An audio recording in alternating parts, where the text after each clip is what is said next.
Uburagaza, ibinwete, mburugu, ubugendakanwa, ifumbi y'ishinya, gucukuka amenyo ni zimwe mu ndwara zo mu kanwa zishobora kwandurira mu gusomana.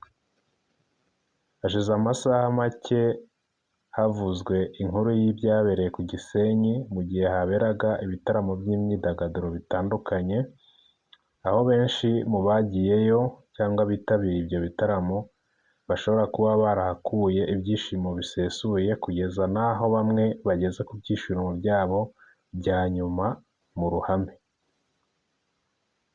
Waba waragiyeyo cyangwa utaragiyeyo, byanze bikunze wabonye amwe mu mafoto cyangwa amashusho yafatiweyo ari gucicikana ku mbuga nkoranyambaga, abantu bishimye bihebuje.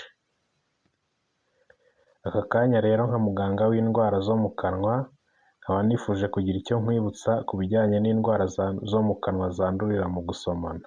Ujya wubaza ute ese gusomana hari indwara zo mu kanwa bishobora kuntera? Byanze bikunze iyi video ukeneye kuyireba kugira ngo usubizwe ikibazo cyawe.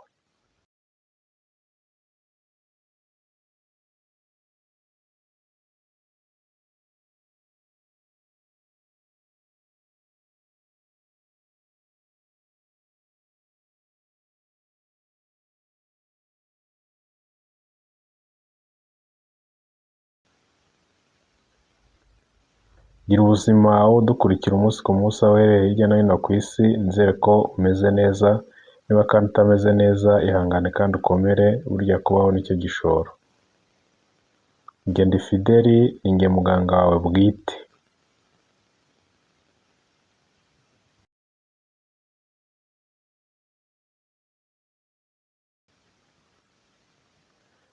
Iyo abantu babiri bari gusomana bashobora guhererekanya udukoko na bagiteri zitandukanye, zirimo n'izitera indwara zikomeye zishobora gutangirira mu kanwa ndetse zikaba zakwirakwira mu mubiri hose, ku buryo zishobora guteza ibindi bibazo n'umubiri cyangwa zikaba zagera mu mubiri, akaba ari indwara z'umubiri zisanzwe ariko zikaba zakwandura ziciye mu kanwa bitewe n'uko wasomanye n'umuntu uyirwaye. Uyu munsi rero muri iyi video ngiye kwibanda ku ndwara zandurira mu gusomana, ariko cyane cyane izigaragaza ibimenyetso mu kanwa. Indwara ya mbere bayita uburagaza. Uburagaza ni indwara yitwa oral herpes. Iyi ni indwara yandurira mu mibonano mpuzabitsina, ariko no gusomana nabyo buriya tubifata nk'imibonano mpuzabitsina cyangwa oral sex. Iyi ni indwara iterwa no gusomana cyangwa se ishobora kwandura binyuze mu gusomana, ko bigaterwa n'agakoko kitwa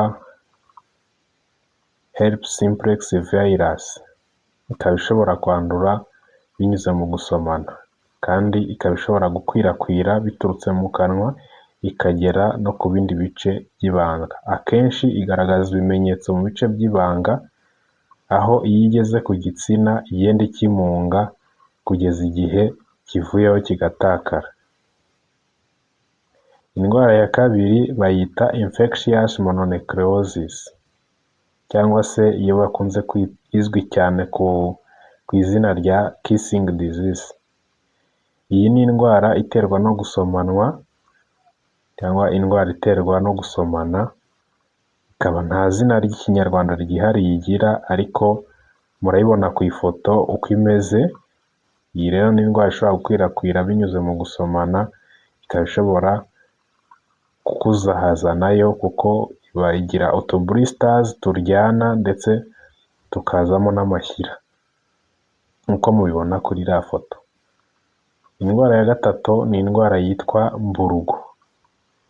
Abenshi muzi ngo mburugu yandurira mu mibonano mpuzabitsina gusa, yandura umuntu wakoze imibonano mpuzabitsina, ariko nk'uko nabivuze haruguru, imibonano mpuzabitsina ishobora no gukorerwa mu kanwa binyuze mu gusomana. Iyi ndwara itera ibisebe mu kanwa, ukaba ushobora kuyandura binyuze mu gusomana n'umuntu uyirwaye, mu gihe wowe waba ufite agasebe mu kanwa, icyo gihe nibwo ushobora kuyandura. Abantu rero bakunda gusomana cyane ndetse indwara ya kane ni indwara yitwa ifumbi y'ishinya cyangwa gutoboka amenyo. Ni indwara ebyiri zitandukanye, ifumbi ndetse no gutoboka amenyo. Izi ni indwara ziterwa na bagiteri, ariko izo bagiteri zishobora gukwirakwira biturutse ku muntu ujya ku wundi binyuze mu gusomana. Bivuze ngo ushobora gusoma umuntu ufite bagiteri zitera ifumbi, ukaba waziha umuntu utari usanzwe uzifite.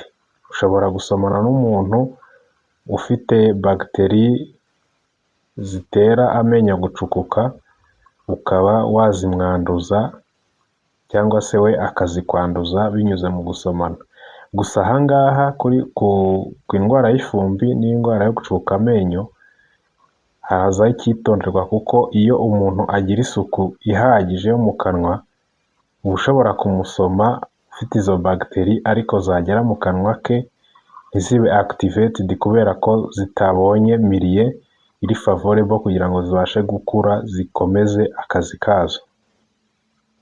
Bivuze ngo aha ngaha kuri iyi ndwara aho bitandukaniye n'izindi, iyo ugira isuku yo mu kanwa ntabwo ushobora kuyanduzwa n'umuntu ngo ni uko yagusomye.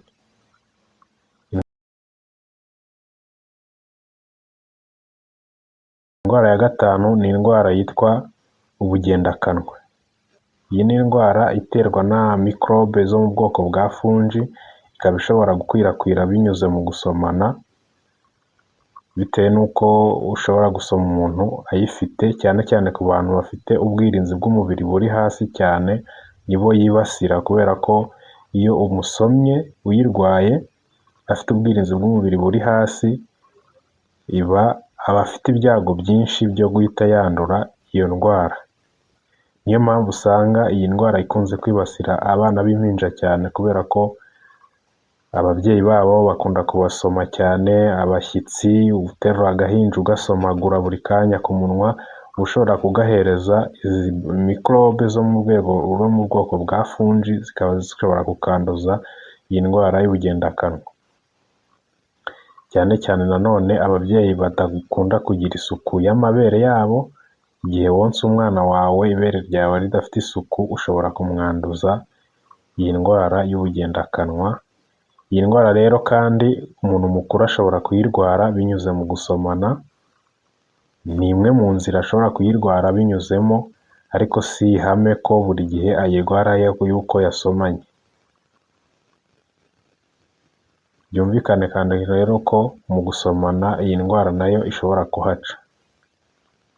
Mu gusomana ushobora kwanduriramo n'izindi ndwara nyinshi zitandukanye, zaba izo mu kanwa ndetse iz'ubuhumekero ndetse n'iz'umubiri muri rusange.